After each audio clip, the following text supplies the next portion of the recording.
अस्सलाम वालेकुम स्टूडेंट्स। आज की वीडियो में हम मल्टीपल रिग्रेशन के ऊपर डिस्कशन करेंगे। आप तमाम स्टूडेंट्स से रिक्वेस्ट है कि जिन लोगों ने रिग्रेशन एनालिसिस वीडियो का पार्ट 1 नहीं देखा, काइंडली वो इस वीडियो को देखने से पहले एक बार पार्ट 1 जो है इसका वो लाजमी देख लें, क्योंकि पार्ट 2 ये जो आज हम मल्टीपल रिग्रेशन डिस्कस करेंगे इसके अंदर बहुत सारी ऐसी चीज़ें हैं जो कि आपके सामने आएंगी, जो बेसिकली पार्ट 1 का पार्ट जो हिस्सा हैं। तो अगर आपने पार्ट 1 नहीं देखा तो आपको इस वीडियो में काफ़ी चीज़ें ऐसी हैं जो कि नहीं समझ में आ रही होंगी और फिर आपके कॉन्सेप्ट्स क्लियर नहीं होंगे। बहरहाल जिस तरीके से लीनियर रिग्रेशन में हमने इक्वेशन लिखी थी y = a + bx, तो मल्टीपल रिग्रेशन में भी इक्वेशन जो है वो बेसिकली वही है, y = a + bx। बस फ़र्क इतना है कि इस मल्टीपल रिग्रेशन में हमारे पास इंडिपेंडेंट वेरिएबल एक से ज़्यादा होते हैं, जबकि लीनियर रिग्रेशन में हमारे पास जो नंबर ऑफ़ इंडिपेंडेंट वेरिएबल्स थे वो एक ही था और एक हमारे पास में डिपेंडेंट वेरिएबल था। जहाँ तक बात है मल्टीपल रिग्रेशन की, तो मल्टीपल रिग्रेशन के अंदर कंपैरेटिवली लीनियर रिग्रेशन के मल्टीपल रिग्रेशन में एक से ज़्यादा हमारे पास में इंडिपेंडेंट वेरिएबल्स हो सकते हैं। और हम इसको इस तरह से भी कह सकते हैं कि हमारे पास y जो कि डिपेंडेंट वेरिएबल है वो तो एक ही होगा, लेकिन हमारे पास में x जो कि इंडिपेंडेंट वेरिएबल है वो एक से ज़्यादा हो सकते हैं। लिहाजा हमने पहले इंडिपेंडेंट वेरिएबल को x1 कहना है, दूसरे इंडिपेंडेंट वेरिएबल को हमने x2 कहना है। अगर 3 होंगे तो फिर x3 भी शामिल हो जाएगा, 4 होंगे तो x4, 5 होंगे तो x5, ये इस तरह क्या कहते हैं चलता चला जाएगा आगे तक सिलसिला। तो जितने भी हमारे पास में इंडिपेंडेंट वेरिएबल्स होंगे उसके अकॉर्डिंगली आपने ये फार्मूला जो है ख़ुद से बना लेना है। बस एक बात याद रखें कि अगर एक ही है तो x1 और b1, 2 हैं तो x2 और b2, 3 हो जाएंगे तो x3 और b3 भी आ जाएगा इसके अंदर प्लस होके। और ये b क्या है, b जो है इसका कोफिशिएंट है, ये पहले वाले इंडिपेंडेंट वेरिएबल का कोफिशिएंट है, ये b दूसरे वाले इंडिपेंडेंट वेरिएबल का कोफिशिएंट है, जिसको हमने चेंज इन वेरिएबल का भी नाम दिया था कि चेंज इन x वेरिएबल। अच्छा, अब जब हम मल्टीपल रिग्रेशन का सवाल सॉल्व करना शुरू करेंगे तो सबसे पहले हमें जो फाइंड करना है वो हमें b1 फाइंड करना है, और b1 इस फॉर्मूले के ज़रिए आप फाइंड कर सकते हैं, या आप इसको एक्सेल के ज़रिए भी फाइंड कर सकते हैं, या आप इसको जो है SPSS के ज़रिए भी, और भी बहुत सारे हमारे पास में सॉफ्टवेयर्स मौजूद हैं जिसके ज़रिए ये बासानी फाइंड किया जा सकता है। इस वीडियो में इंशाल्लाह आपको एक्सेल के ज़रिए भी फाइंड करना मैं सिखाऊंगा इसको मैनुअली किस तरह कैलकुलेट करना होता है ये भी मैं आपको सिखाऊंगा इसमें, ताकि आपको दोनों कॉन्सेप्ट्स क्लियर हो जाएं आपके। तो पहले हम b1 की वैल्यू फाइंड कर लेंगे, फिर हम b2 की वैल्यू फाइंड करेंगे, और तीसरे स्टेप पे हम a की वैल्यू फाइंड करेंगे इस फॉर्मूले की मदद से। तो हमारे पास जब a आ जाएगा, b1 आ जाएगा, b2 आ जाएगा, तो हम इस फॉर्मूले में इसको पुट करके बासानी अपनी रिग्रेशन लाइन बना सकते हैं। अगर हमारे पास x3 भी होगा तो इसी तरह से इसी फॉर्मूले की तरह से b3 का फॉर्मूला भी बन जाएगा, और फिर हम उसको भी फाइंड आउट कर सकते हैं। एक एग्जाम्पल क्वेश्चन है आपके सामने, इस क्वेश्चन को पहले देखते हैं ताकि हमें इसको समझने में मज़ीद आसानी हो। एग्जाम्पल में बोल रहे हैं कि find the regression line between the following data including the variables colour, quality and price. 3 अलग अलग वेरिएबल्स हमको दिए हुए इन्होंने, प्राइस, कलर एंड क्वालिटी, जिसमें उन्होंने हमें बताया कि जो हमारा प्राइस है दैट इज़ y का मतलब ये हमारा हो गया डिपेंडेंट वेरिएबल। तो जब ये हमारा डिपेंडेंट होगा तो ये दोनों हमारे क्या हो जाएंगे, इंडिपेंडेंट वेरिएबल्स। इसको मैं x1 का नाम दे सकता हूँ और इसको मैं अपना x2 का नाम दे सकता हूँ। तो हमें यहाँ पे प्राइसेस दी हुई हैं, हमें यहाँ पे कलर्स दिए हुए हैं, और यहाँ पे हमें क्वालिटीज़ दी हुई हैं। हमें बेसिकली इन तीनों वेरिएबल्स के दरमियान जो है वो रिग्रेशन लाइन बनानी है। हमें ये एक्सप्लेन करना है बेसिकली कि हम कलर और क्वालिटी में कितना चेंज लाएं कि हमारी प्राइस पे उससे इफेक्ट पड़े। प्राइस कम भी हो सकती है, प्राइस ज़्यादा भी हो सकती है, ये तो बहरहाल हम जब कैलकुलेट कर लेंगे तो ही हमारे सामने आएगा। कि प्राइस बढ़ रही है या कम हो रही है क्वालिटी और कलर के अंदर चेंज लाने से। तो आइए इसकी पहले कैलकुलेशन देख लेते हैं, और कैलकुलेशन को देखने के बाद हम इसकी इक्वेशन बना के उसकी ज़रा इंटरप्रिटेशन को समझेंगे कि how do we interpret the equation of regression. इस सवाल को सॉल्व करने के लिए आपको सबसे पहले एक अदद टेबल बनाना ज़रूरी है, और उस टेबल में टोटल नंबर ऑफ कॉलम्स जो आएंगे वो 8 कॉलम्स आएंगे। वो 8 चीज़ें क्या क्या हैं आइए ज़रा देखते हैं। पहला, दूसरा और तीसरा कॉलम तो यही वाला हो जाएगा, y वाला, x1 वाला और x2 वाला। तो ये तीनों कॉलम्स तो आपने एज इट इज पहले कॉपी कर लेने हैं। अगर हम यहां देखें तो ये मैंने इसका टेबल पहले से बना के रख लिया है ताकि आप लोगों को समझने में ज़्यादा मसला ना हो। तो मैंने पहले इस x वाले कॉलम को पूरे को यहाँ पे कॉपी कर लिया, फिर मैंने y वाले कॉलम को मैंने पहले यहाँ पे कॉपी कर लिया पूरे, फिर मैंने x1 वाले कॉलम जो था इसको मैंने यहाँ पे कॉपी कर लिया, और फिर ये x2 वाले कॉलम को भी मैंने यहाँ पे एज इट इज कॉपी कर लिया। तो ये 3 कॉलम तो एज इट इज बन गए हमारे। बाकी की जो 5 कॉलम्स हैं उसकी जरा कैलकुलेशन समझ लीजिए। अब आप जो चौथा कॉलम बनेगा वो x2 का स्क्वायर निकालना है। तो ये हमारा x2 वाला जो कॉलम था, थर्ड कॉलम, इसकी वैल्यूज का स्क्वायर निकालना है आपने। तो x2 की पहली वैल्यू हमारे पास में 5 है, तो 5 का स्क्वायर 25 हो गया। इसी तरह x2 की दूसरी वैल्यू 7 है, तो 7 का स्क्वायर 49 हो गया। तीसरी वैल्यू 8 है, तो 8 का स्क्वायर 64 है। फिर चौथी वैल्यू 1 है, तो 1 का स्क्वायर 1 हो गया। पांचवी वैल्यू 3, तो 3 का स्क्वायर 9। फिर छठी का भी स्क्वायर निकाला, सातवीं का, आठवीं का, नवीं का, 10वीं का, 11वीं। तो 11 की 11 वैल्यूज का स्क्वायर निकाल के हमने यहां पे लिख लिया इसको। कॉलम नंबर 5 में हमने क्या करना है कि x1 को मल्टीप्लाई करवाना है y से। ये हमारा x1 वाला कॉलम है, इसको मल्टीप्लाई करवाएंगे y से। तो x1 की वैल्यू पहली है 7 को जब हमने 65 से, मतलब y की पहली वैल्यू से मल्टीप्लाई करवाया, तो 7 मल्टीप्लाई बाय 65 हो गया हमारा 455। इसी तरह 3 मल्टीप्लाई बाय 38 करा तो हमने ये 114 आ गया। 5 मल्टीप्लाई बाय 51 करा तो ये 225 आ गया। 8 मल्टीप्लाई बाय 38 करा तो 304 आ गया। 9 मल्टीप्लाई बाय 55 करा तो ये 495 आ गया। इसी तरह बाकी तमाम वैल्यूज़ को मल्टीप्लाई करके इनकी भी तमाम हमने वैल्यूज़ को कैलकुलेट कर लिया। मेरी आपसे गुजारिश है कि तमाम वैल्यूज़ एक बार आप कैलकुलेट करके चेक कर लेगा कि इसमें कोई वैल्यू ऐसी तो नहीं जिसमें मिस्टेक हो गई हो। कॉलम नंबर 6 में हम x1 को और x2 इन दोनों वैल्यूज़ को आपस में मल्टीप्लाई करवाते हैं, मतलब x1 वाले को और x2 वाले को आपस में मल्टीप्लाई करवाएंगे।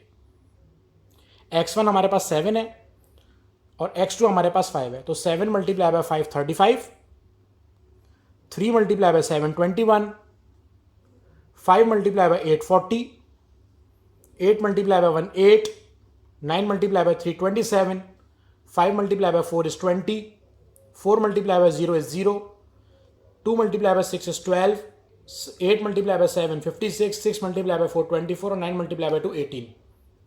तो इस तरीके से हमने ये वाला कॉलम भी कैलकुलेट कर लिया। कॉलम नंबर 7 में हम x2 को, मतलब ये वाले कॉलम को मल्टीप्लाई करेंगे y के साथ में। तो 5 multiply by 65 325, 7 multiply by 38 is 266, 8 multiply by 51 is 408। फिर इस तरीके से 1 मल्टीप्लाई बाय 38 is 38। फिर इसको मल्टीप्लाई करवाया, इसको मल्टीप्लाई, तो बाकी तमाम वैल्यूज को मल्टीप्लाई करवा के हमने यहाँ पे लिख लिया। और जो हमारा लास्ट कॉलम है उसमें हमने x1 वाली वैल्यूज का स्क्वायर लेना है, मतलब x1 ये रहा, इन तमाम वैल्यूज का स्क्वायर लेना है। तो 7 का स्क्वायर 49, 3 का स्क्वायर इज 9, 5 का स्क्वायर 25, 8 का स्क्वायर 64, 9 का स्क्वायर 81। इस तरह बाकी तमाम वैल्यूज का भी स्क्वायर हमने यहाँ पे ले लिया। जब आप ये 8 के 8 कॉलम्स कंप्लीट कर लेंगे तो आपने इन तमाम कॉलम्स की वैल्यूज का टोटल भी करना है। मतलब पहले इन सबको प्लस कर लिया तो इसका आंसर आ रहा है 509।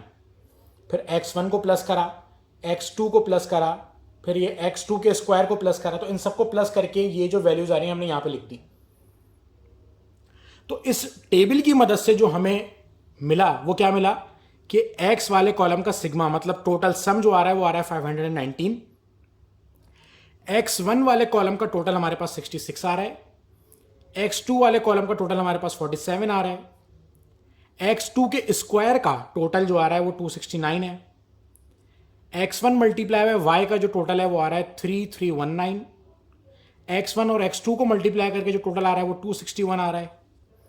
x2 को जब y से मल्टीप्लाई करा तो ये 2371 आ रहा है। और आखिर में x1 का जब स्क्वायर किया और उसका टोटल किया तो ये आ रहा है 454। अब ये टेबल जब कंप्लीट हो गया तो अब आसानी हम तमाम वैल्यूज़ को फॉर्मूले में पुट कर सकते हैं। हमें फर्दर फॉर्मूले के अंदर कुछ चीज़ें जो हैं वो मुश्किलात हमारे सामने नहीं आएंगी, कुछ चीज़ें और कैलकुलेट नहीं करनी पड़ेंगी हमें। तो आइए अब ज़रा फॉर्मूले की तरफ मूव ऑन करते हैं। सबसे पहले हमारे पास जो फॉर्मूला है वो हमारे पास है b1 का फॉर्मूला। तो हमें क्या करना है कि इस फॉर्मूले के अंदर तमाम वैल्यूज़ को हमने पुट करना है। तो इस टेबल को सामने रखते हुए चलेंगे और देखते हैं कि b1 की वैल्यूज़ हमारे पास में क्या क्या है। तो अगर सबसे पहले हम देखें यहाँ पे कि सबसे पहली जो वैल्यू है हमारे पास वो है कि x2 का जो स्क्वायर निकाला है उसका टोटल। तो भाई x2 का स्क्वायर का टोटल आ रहा है 269। तो इस 269 को उठा के मैंने यहां पर पुट कर दिया। सेकंड है हमारे पास में x1 मल्टीप्लाई बाय वाई का टोटल। तो x1 मल्टीप्लाई बाय वाई का टोटल हमारे पास आ रहा है 3319। तो मैंने यहां पे 3319 को इस तरह से पुट कर दिया। माइनस का साइन एज इट इज आ जाएगा। इसके बाद है x1 मल्टीप्लाई बाय x2 का टोटल। तो x1 मल्टीप्लाई बाय x2 का टोटल हमारे पास आ रहा है 261। तो मैंने यहां पे 261 पुट कर दिया। फिर हमारे पास वैल्यू है x2 मल्टीप्लाई बाय वाई। तो x2 मल्टीप्लाई बाय वाई का जो टोटल है सिग्मा है हमारे पास में वो है 2371। तो हमने यहां पे 2371 प्लॉट कर दिया। डिवाइड करेंगे इसको और डिवाइड में सबसे पहले यहां पे दिया हुआ है x1 का स्क्वायर का टोटल। तो x1 का स्क्वायर का टोटल है 454। फिर है हमारे पास में x2 के स्क्वायर का टोटल। तो x2 के स्क्वायर का टोटल हमारे पास है 269। माइनस का साइन एज इट इज आ जाएगा। और फिर है हमारे पास में x1 मल्टीप्लाई बाय x2। तो x1 मल्टीप्लाई बाय x2 हमारे पास है 261 और ये स्क्वायर बाहर है तो ये स्क्वायर बाहर ही लगेगा। 261 का स्क्वायर बेसिकली हमको चाहिए। फर्दर कैलकुलेशन अगर हम इसकी करेंगे तो आपने सबसे पहले न्यूमिनेटर की वैल्यूज को सॉल्व करना है। तो 269 मल्टीप्लाइडेड बाय 3319 जब हमने किया तो इसका आंसर आ रहा है 892811। इसमें से माइनस करवाना है हमको 261 मल्टीप्लाइडेड बाय 2371 को। तो यह आ रहा है 618831। इसी तरह नीचे वाली वैल्यूज को हमने मल्टीप्लाई करवाना है। तो 454 मल्टीप्लाइडेड बाय 269 जब हमने किया तो यह आ रहा है 126 माइनस और आखिर में हमें चाहिए 261 का स्क्वायर। तो 261 का जब हमने स्क्वायर निकाला तो यह आ रहा है 68,121। अब इनको माइनस करवाना है दोनों वैल्यूज को और फिर आपस में डिवाइड करवाना है। तो जब हमने 892,811 में से माइनस किया 618,831 को तो ऊपर वाली वैल्यू का जो आंसर आ रहा है हमारे पास में वो आ रहा है 273,980 और इसको डिवाइड करना है 122,126 में से माइनस करेंगे हम 68,121। इसका आंसर आ रहा है 54,005। जब फाइनली इन दोनों को आपस में डिवाइड करा हमने तो इसका जो लास्ट आंसर हमारे पास बन रहा है वो बन रहा है 5.073। तो ये हमारे पास B1 की वैल्यू आ गई। अब अगर हम B2 पे आ जाएं तो B2 के अंदर भी हम तमाम वैल्यूज को इसी तरीके से प्लॉट करेंगे जिस तरह से हमने B1 में प्लॉट की थी। तो सबसे पहले हमारे पास जो वैल्यू है वो है x1 का स्क्वायर। तो x1 का स्क्वायर है 454। फिर है हमारे पास में x2 मल्टीप्लाई बाय वाई का टोटल वो है 2371, माइनस का साइन ऐसे आ जाएगा। फिर है हमारे पास x1 मल्टीप्लाई बाय x2 का सम, तो x1 मल्टीप्लाई बाय x2 का सम हमारे पास है 261। फिर है x1 मल्टीप्लाई बाय y का सम, तो वो है हमारे पास में 3319, और इसको डिवाइड करेंगे हम अगेन x1 के स्क्वायर से, वो आ रहा है हमारे पास में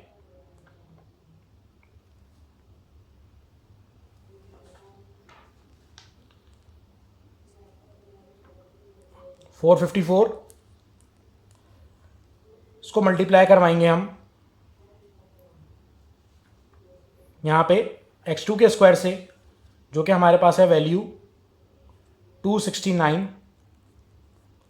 और आखिर में माइनस करवा के 261 का स्क्वायर लेंगे। अब इन तमाम वैल्यूज़ को हम यहाँ पे कैलकुलेट करते हैं और देखते हैं कि आंसर क्या आ रहा है। तो अब जब हमने इन वैल्यूज़ को सॉल्व करा तो B2 का आंसर हमारे पास जो लास्ट में बना वो बन रहा है 3.891। इस तरीके से हमने यहाँ पे B2 कैलकुलेट कर लिया। अब स्टेप 1 में B1 हो गया, स्टेप 2 में B2 हो गया, स्टेप नंबर 3 में अब हमें जो वैल्यू चाहिए वो हमें चाहिए वैल्यू A की। A की वैल्यू को फाइंड करने के लिए सबसे पहले हमें y का मीन चाहिए, हमें x1 का मीन चाहिए और हमें x2 का मीन चाहिए।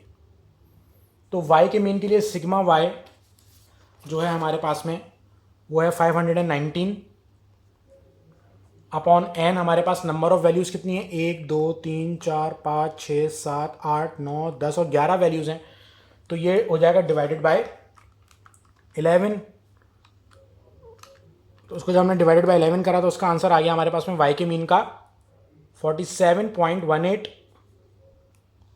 फिर इसी तरह हमें यहाँ पे x1 का मीन चाहिए, तो x1 का टोटल हमारे पास आ रहा है 66। तो 66 को हमने डिवाइड करना है 11 से, और यहाँ पे हमें x2 का मीन चाहिए, तो x2 का टोटल हमारे पास में 47। तो 47 को भी डिवाइड करना है 11 से। सबके अंदर 11 वैल्यूज़ हैं, इसलिए हम 11 से डिवाइड कर रहे हैं इसको। तो जब हमने 66 को डिवाइड करा 11 से, तो x1 का मीन आ गया हमारे पास 6, और जब हमने 47 को डिवाइड करा 11 से, तो हमारे पास आंसर आ गया 4.27। अब हमारे पास में a का जो फॉर्मूला है उस फॉर्मूले के हिसाब से हमारे पास में y का मीन मौजूद है, ये रहा, माइनस का साइन आएगा, b1 की वैल्यू हमने पीछे कैलकुलेट करी है, x1 का मीन ये रहा, b2 की वैल्यू पीछे कैलकुलेट करी है, और x2 का मीन ये रहा हमारे पास में। तो तमाम वैल्यूज़ को हम अगर फॉर्मूले में पुट कर दें तो y का मीन हमारे पास आ रहा है 47.18 माइनस b1 की वैल्यू हमारे पास आ रही थी 5.073 आ गई, जो कि मल्टीप्लाई होगी x1 से 6 के साथ, प्लस का साइन, b2 की वैल्यू हमारी आ रही है 3.891 हमने यहाँ रखा, और x2 हमारे पास आया है 4.27। अब इनको मल्टीप्लाई करवाएंगे, आपस में प्लस करेंगे और आखिर में 47.18 से माइनस करेंगे, देखते हैं क्या आंसर आता है। तो जब हमने इस तमाम वैल्यूज़ को पुट करके सॉल्व करा तो हमारे पास में a का जो आंसर बन रहा है वो बेसिकली बन रहा है 0.127। हमारे पास जो रिग्रेशन इक्वेशन मौजूद थी, अगर हम उस इक्वेशन में तमाम वैल्यूज़ को पुट करें, पहले ज़रा वो रिग्रेशन इक्वेशन लिखते हैं। हमारी रिग्रेशन इक्वेशन थी y is equals to a plus b1 x1 plus b2 x2। तो इस इक्वेशन में अगर सारी वैल्यूज पुट की जाएं तो a हमारे पास जो कांस्टेंट की वैल्यू आई है वो आई है 1.2127 प्लस b1 हमारे पास जो है आ रहा है, b1 हमारे पास में आया है 5.073। हमने यहाँ कैलकुलेट किया था ये b1। इसी तरह b2 की वैल्यू है हमारे पास में 3.891 और x2 ऐसे ही आ जाएगा। तो ये हमारी बन गई रिग्रेशन इक्वेशन पूरी की पूरी। अब अगर हम बात करें इसकी एनालिसिस की, तो हम ये कह सकते हैं कि if we increase y by 1 unit, x1 will increase by 5.073 times. कि अगर हम y को 1 यूनिट से इंक्रीज करें तो x1 जो है वो 5.073 टाइम्स इंक्रीज हो जाएगा और x2 इंक्रीज होगा 3.891 टाइम्स।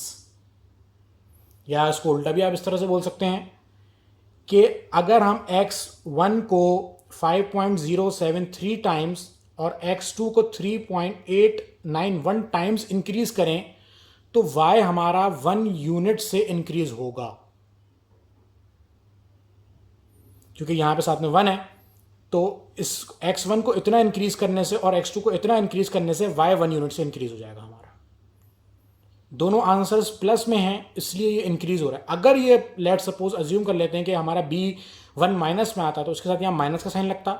अगर ये वाली वैल्यू हमारी माइनस में आती तो यहाँ पर भी माइनस लगता, और अगर यहाँ माइनस लगता तो हम ये कहते हैं कि x1 को हमें इतने टाइम्स डिक्रीज करना है तो हमारा y 1 यूनिट से इंक्रीज होगा। अगर माइनस करना है तो डिक्रीज, अगर यहाँ प्लस का साइन है तो इंक्रीज होगा ये भी 1 यूनिट से। लेकिन x1 5.073 यूनिट से इंक्रीज करना है और x2 को साथ में 3.891 यूनिट से इंक्रीज करना है। दोनों को इतने यूनिट से इंक्रीज करेंगे तो y 1 यूनिट से इंक्रीज होगा, वरना नहीं। तो हम ये कह सकते हैं कि x1 हमारे पास में क्या था, x1 हमारे पास जैसे कि हमारा सवाल दिया हुआ था, हमारे पास कलर था और x2 हमारे पास क्वालिटी था। तो हम ये कह सकते हैं कि इफ वी इंक्रीज x1, जो कि हमारा क्या है, x1 है हमारे पास में colour, by 5.073 times and we increase quality by 3.891 times, so the price will increase by 1 unit. और अगर किसी के साथ डिक्रीज का साइन होगा तो आप यहां पे इंक्रीज की जगह डिक्रीज लिख देंगे। तो ये इसकी पूरी इंटरप्रिटेशन आ गई यहां पे। एक सवाल हम जरा देख लेते हैं कि मल्टीपल रिग्रेशन एनालिसिस को हम एक्सेल पे किस तरीके से कैलकुलेट कर सकते हैं आसानी से।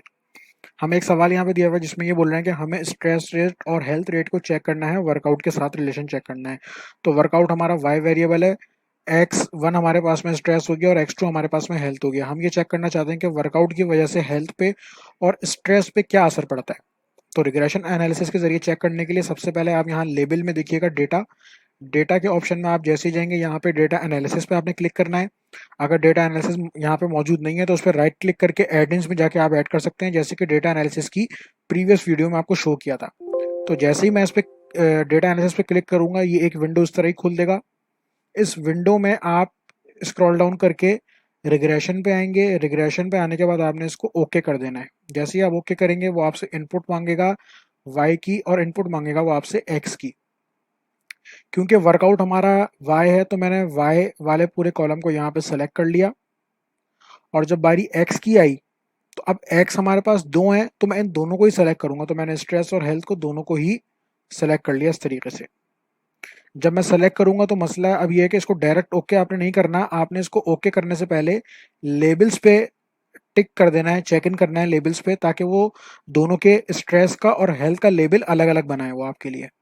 आपने जैसे इस पे चेक इन किया, आपने इसको ओके किया तो इसने यहाँ पे आपके लिए ये टेस्ट रन कर दिया और वो टेस्ट रन करने के बाद बता रहा है आपको कि आपके पास में इंटरसेप्ट मतलब ए की वैल्यू आ गई 572.95, स्ट्रेस मतलब x1 आ गया -1.11, हेल्थ आ गया 0.72। तो अगर हम अब इसकी इक्वेशन बनाना चाहें तो हम इसकी इक्वेशन इस तरीके से बना सकते हैं कि y या y की जगह मैं लिखता हूँ वर्कआउट इज इक्वल्स टू, मेरे पास में जो वैल्यू आई है स्ट्रेस की वो आई है -1.119, ठीक है, और x1 आ गया क्योंकि स्ट्रेस हमारा x1 है, प्लस हेल्थ की जो कोफिशिएंट की वैल्यू हमारे पास आ रही है वो आ रही है, क्योंकि ये प्लस में है तो प्लस का साइन आएगा, 0.724x2। ये हमारी इसकी रिग्रेशन इक्वेशन बन गई। मैं इसको थोड़ा सा जूम कर देता हूँ ताकि आप लोगों को इसको पढ़ने में आसानी हो जाए। ये इक्वेशन अब ये बता रही है कि अगर हम जो है वर्कआउट को 1 यूनिट से इंक्रीज कर दें तो हमारी स्ट्रेस 1.119 यूनिट से डिक्रीज हो जाएगी और हमारी हेल्थ 0.72 यूनिट से इंक्रीज होगी। तो if we increase work out by 1 unit, so the stress will decrease by 1.119 units and health will increase by 0.724 units. तो इस तरीके से हम इसकी इंटरप्रिटेशन यहाँ पे लिख सकते हैं। तो अब आप देख सकते हैं कि वर्कआउट करने से हमारा स्ट्रेस लेवल कम होता है और हमारी हेल्थ जो है वो बेहतर होती है, उसमें इंक्रीज आता है। तो ये जो है मल्टीपल रिग्रेशन आप इस तरीके से एक्सेल पे बआसानी चेक कर सकते हैं। बाकी चीज़ें भी हैं इसके अंदर, एफ की वैल्यू है, आप देखना चाहें तो पी की वैल्यू इसके अंदर मौजूद होती है, टी स्टैटिस्टिक की वैल्यू मौजूद है, पी की वैल्यूज मौजूद हैं, हमारे पास आर स्क्वायर की वैल्यू मौजूद है। तो बहरहाल इन सब की डिफरेंट अलग अलग जो है कुछ इंटरप्रिटेशन हैं। हमारा इस टॉपिक का पार्ट जो है वो रिग्रेशन था, तो रिग्रेशन की मैंने इंटरप्रिटेशन आपको यहाँ पे बता दिया। Thank you so much.